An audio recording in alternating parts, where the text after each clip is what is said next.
Hey beauties, I'm Diana and this is another astrological report for the forthcoming solar eclipse in Libra on either the 2nd or the 3rd of October, depending on where you are on the planet.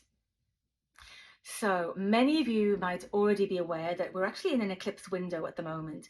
And what that means is that we're in this 2-week period between the eclipses.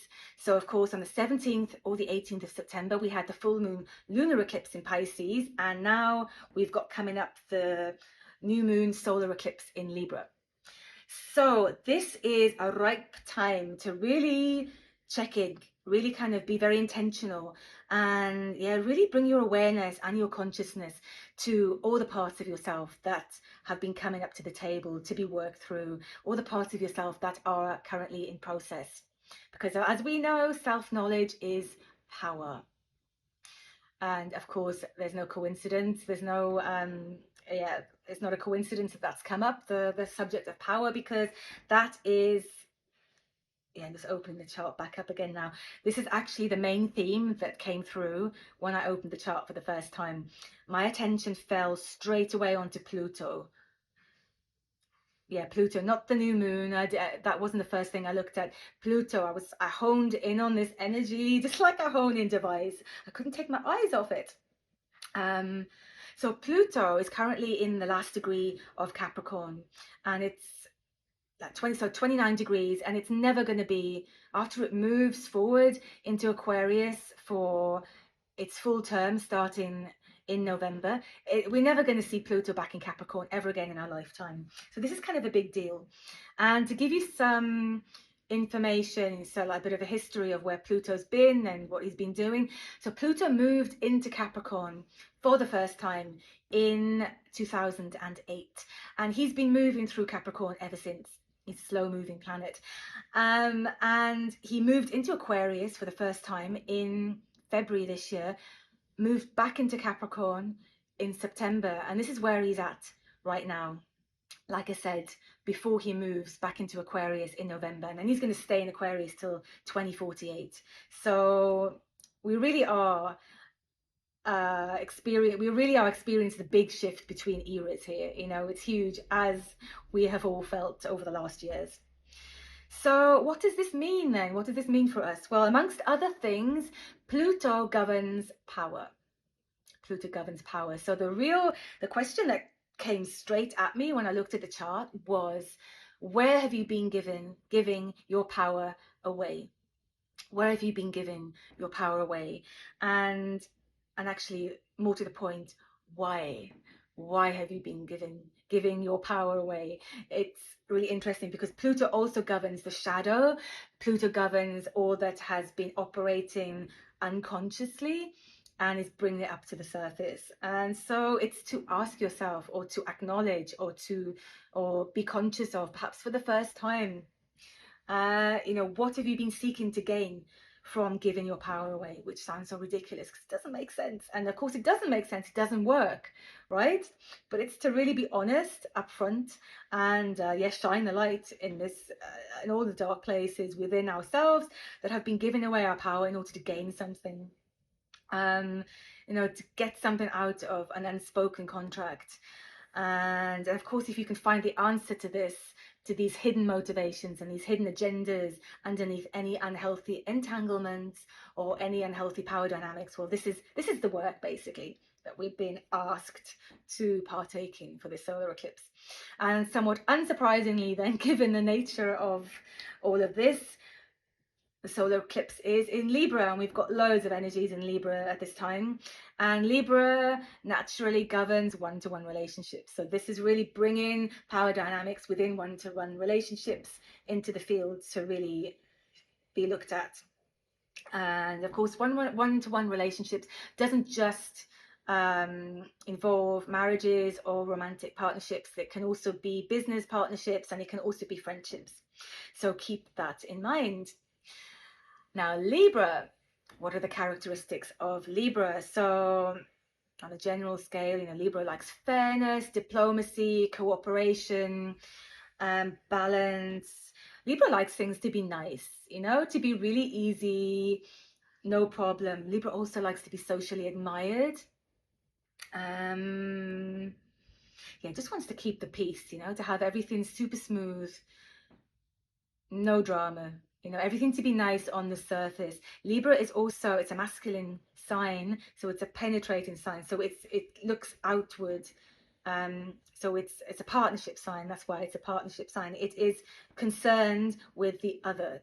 It's concerned with the other. So yeah, keep that in mind, that Libra wants to know what the other is thinking, wants to know what the other desires, wants to cooperate. But because Libra is a very intellectual sign and it's in the mind, it can actually be very dissociated from its own needs, its own desires. It's not an inward looking sign. It's not an inward looking energy.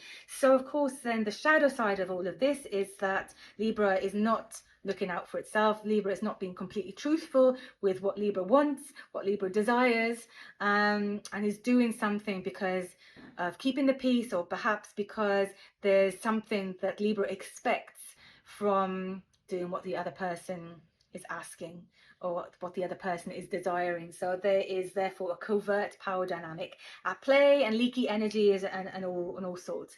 And of course the underlying motivation for all of this could be, you know, Libra might want to gain acceptance or love or anything really. But it's from outside of itself, and of course, as we know, this doesn't quite work. And so this is kind of what's really coming to the foreground for this eclipse. It is the recognition, it's the recognition that, and the clear understanding that relationships, any relationship, you know, it doesn't work unless both parties are coming from a very authentic place in themselves, a really clear knowing who they are, what they want, and what their values are. Libra is ruled by Venus, which rules values.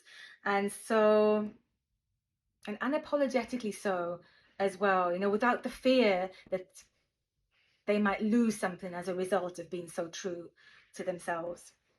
So this is really about being really honest and really honoring and accepting who you are, what your values are, and what you want moving forward. And of course, at the same time, really honoring and accepting the needs, values, and desires of others, even if perhaps they don't quite line up with where you're at.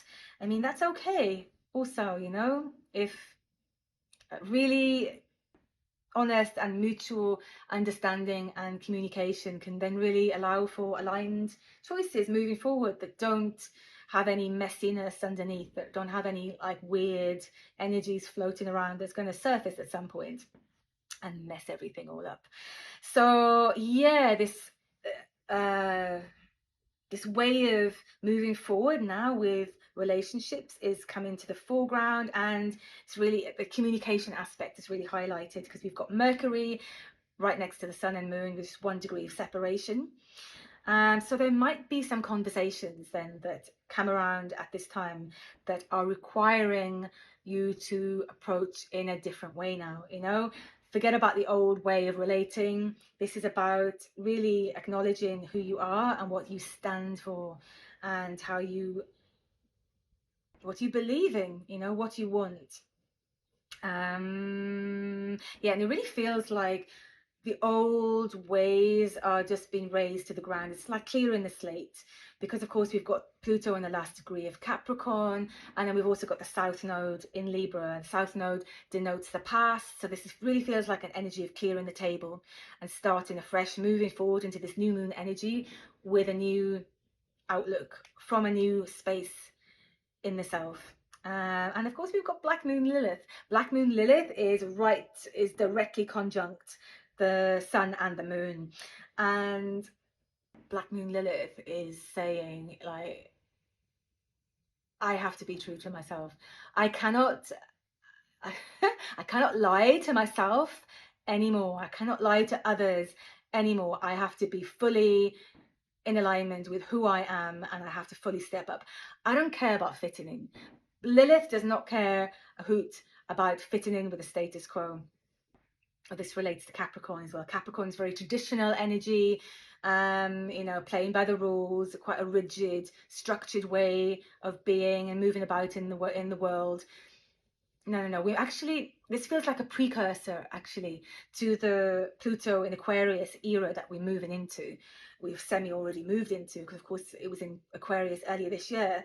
Aquarius is a maverick. Aquarius is very connected to its own individual spirit, and this is the invitation moving forward.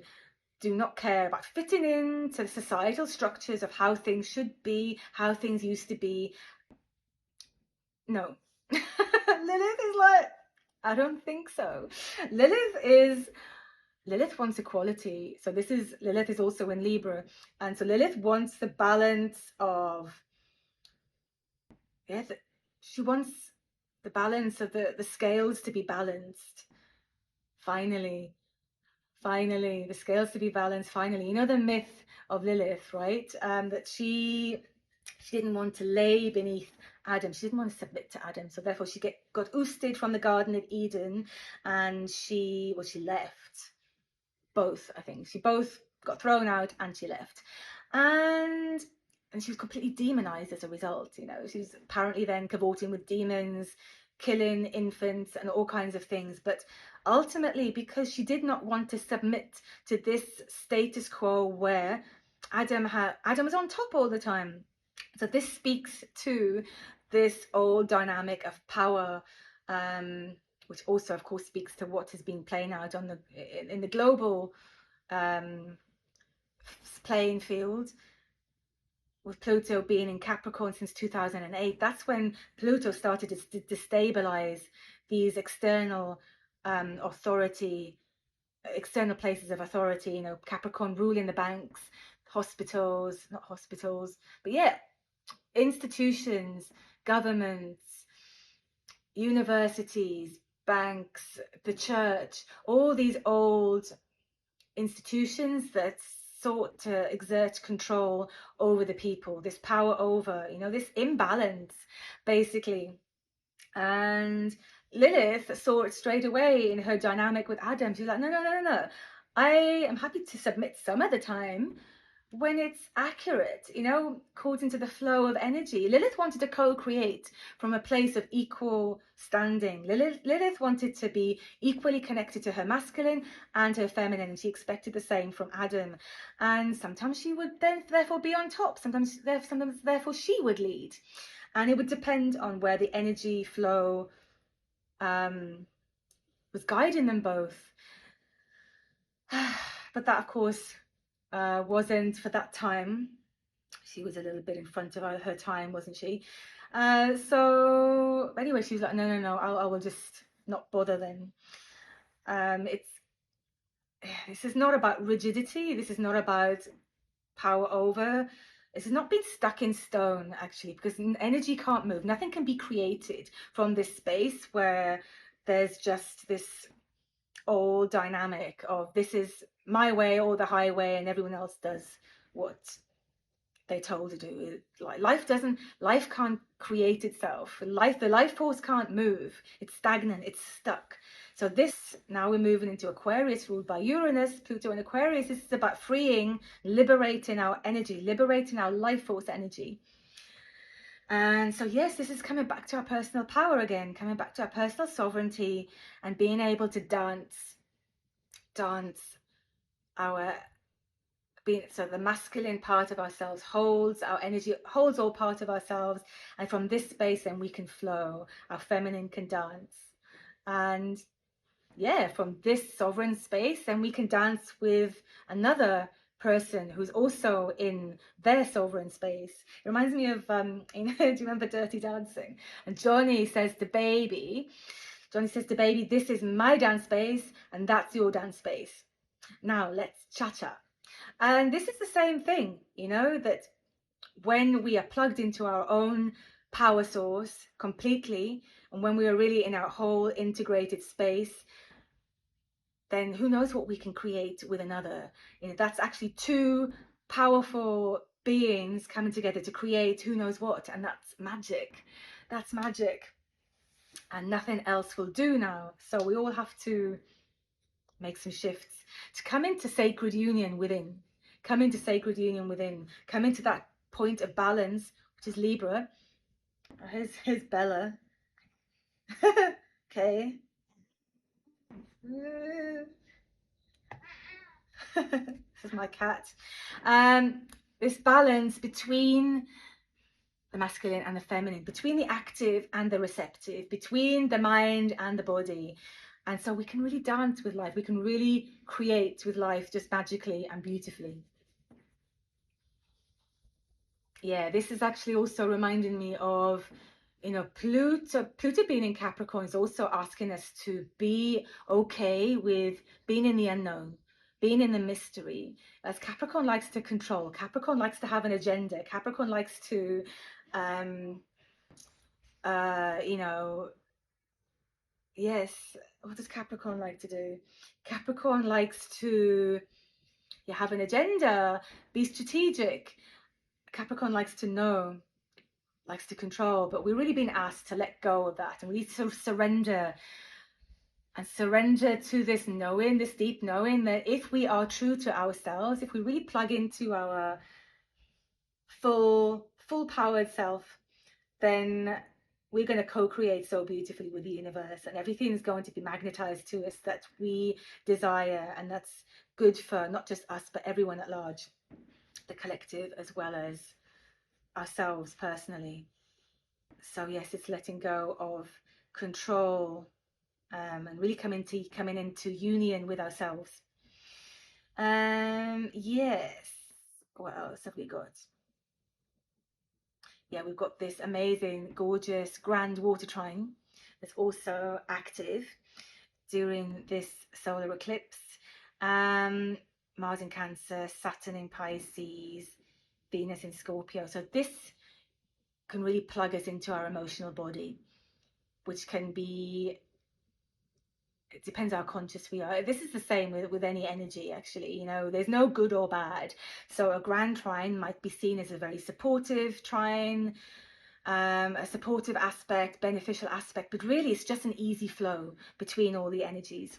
So it depends on how conscious we are of the energies. We either harness them and invite them in consciously, to help support us, or if we are not in conscious awareness of what is happening in our field, then it's just the energies are just going to run unconsciously. So I'll give you an idea as to what that might mean. So Mars in Cancer, so if Mars represents the active principle and how we assert ourselves, I mean, this can actually be quite muted in Cancer, because Cancer, of course, is a water sign, and Cancer is very self-protective. Cancer is, if you think about the crab, it's got a hard protective shell and it's got a very soft body. So a very defensive energy could come to the foreground in this time where we're really being asked to step forward and express our authentic self, not from the mindset of what is the other person doing or what do they want. So this energy could then wind up with us, you know, really hiding and not being just holding ourselves back because we're not fully on board with expressing ourselves fully. And of course this then can lead to yeah, like a very passive aggressive place in ourselves, you know, or just a place where we're feeling very resentful, we've got lots of petty grievances, that kind of thing. And it just then leads to like a stuckness, like a rigid energy. Like if you think about the crab just moves sideways, doesn't move forward. And Venus in Scorpio also, Venus in Scorpio is very, feels so deeply, but she might prefer to keep things secret, also might prefer to hold things back, which of course then can lead to more emotional manipulation, more power games. There can sometimes be issues with trust with Scorpio, so this is something to perhaps consider. If you are not really expressing everything, if you're really not standing in your power, then is it because you don't trust that if you do, then the universe, that you don't believe the universe will hold you? So yeah, do you really trust yourself? Do you trust the universe? Do you trust your energy? How well can you really sink into that point of power in full trust?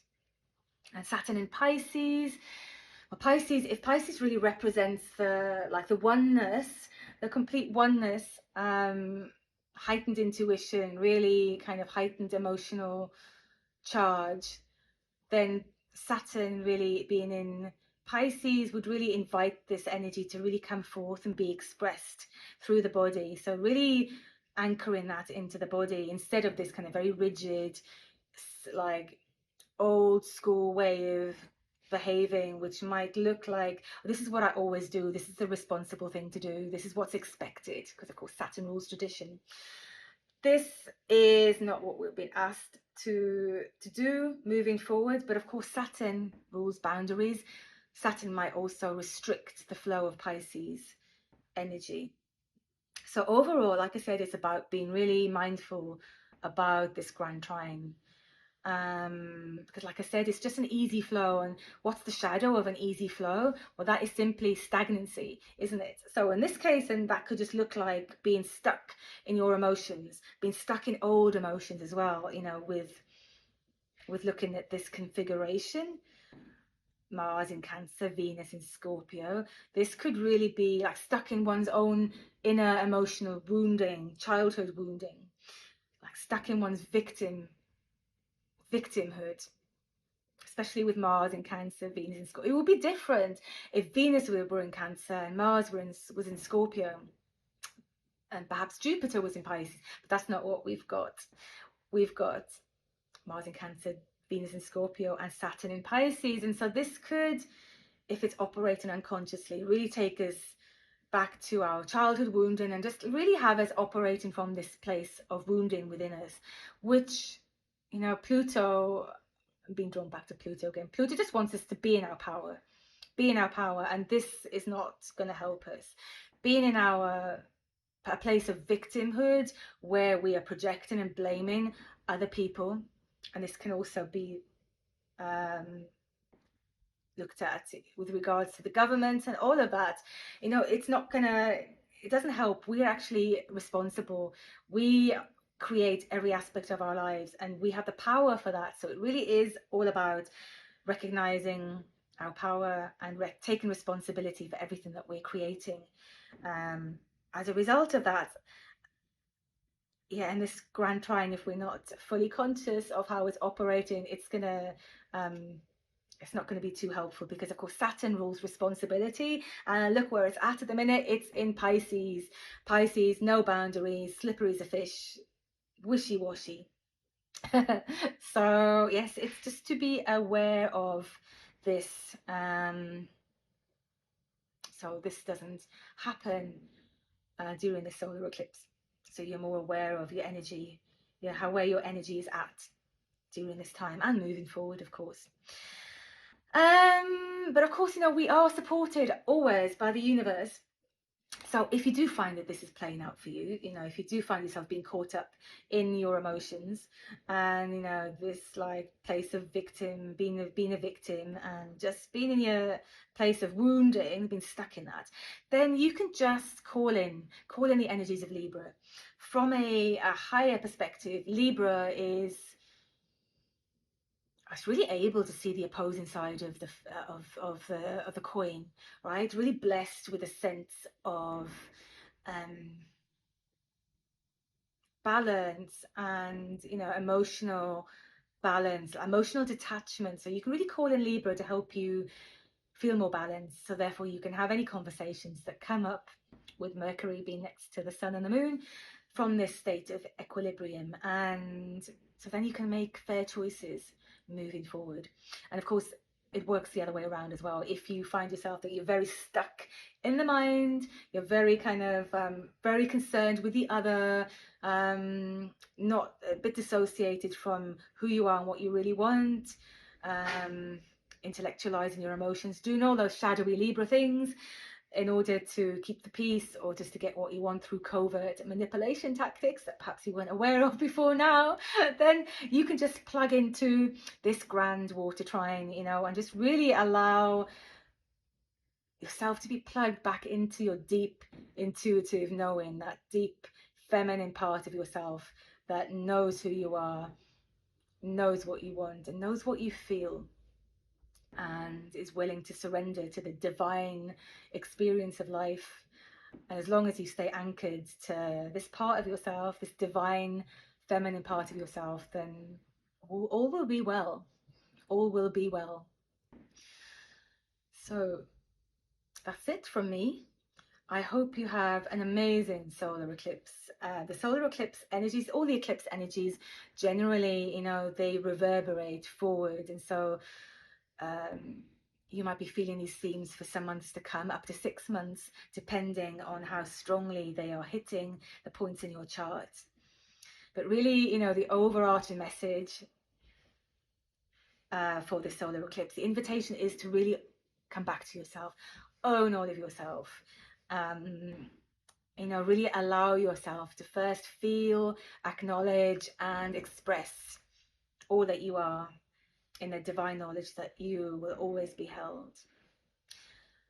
Yes. So yeah, and do perhaps a little ritual on the day of the solar moon eclipse. You know, so just light stick of incense, really tune into that point of balance within you, that divine union within you, that point between the masculine and the feminine, the logic part of yourself and the feeling part, the intuition and the mind, the active part and the receptive part, to get to that point of balance and really feel into it. Call it in, welcome it in, light a candle, and that's it. Let the energies unfold in full trust and in full harmony. I wish you the best solar eclipse, and I, perhaps Bella, will see you again next time.